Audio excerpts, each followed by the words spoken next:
Narito ang sinabi ng FIBA tungkol kay Justin Brownlee matapos ang comeback win ng Gilas laban sa Saudi Arabia.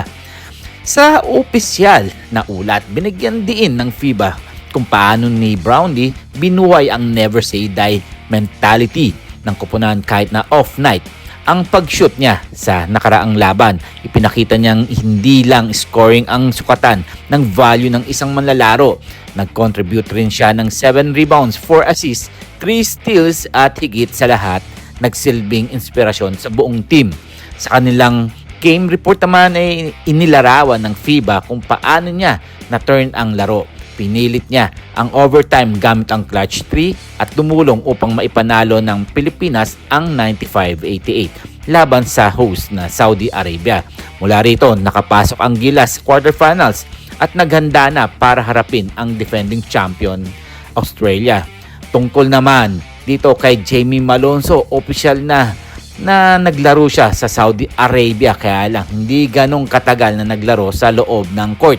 Hindi siya nakapag-ambag ng puntos dahil walang naitala na puntos para sa kanya laban sa Saudi Arabia. Ayon sa mga ulat, ito ay dahil sa injury ni Calvin Oftana at inaasahan man siyang makapasok sa lineup.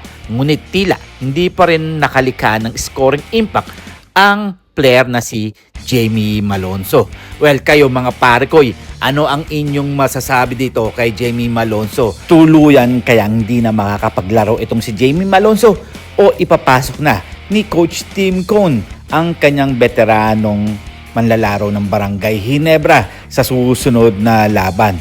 Well, ayan ang hihintay natin mga parikoy. Dahil alam naman natin na si Jamie Malonzo nabangko nga ito nung una at pangalawang laban nila. Alam naman natin na meron ng pinagdadaanan itong si Jamie Malonzo at ang Barangay Ginebra na hindi nga pumirma ito sa kontrata na ibinigay ng Gene King sa kanya.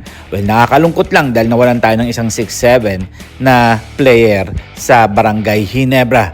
At sana maintindihan din ng coaching staff ang ginawa ni Jamie Malonzo dahil nga maganda rin maglaro sa ibang bansa.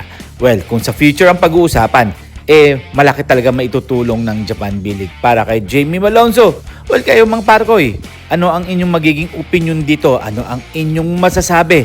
Hanggang dito na lang tayo at huwag natin kakalimutan na mag-subscribe and please click the bell para ma-receive ninyo lahat ang aking notification. So see you for my next video. See you for my next vlog. God bless.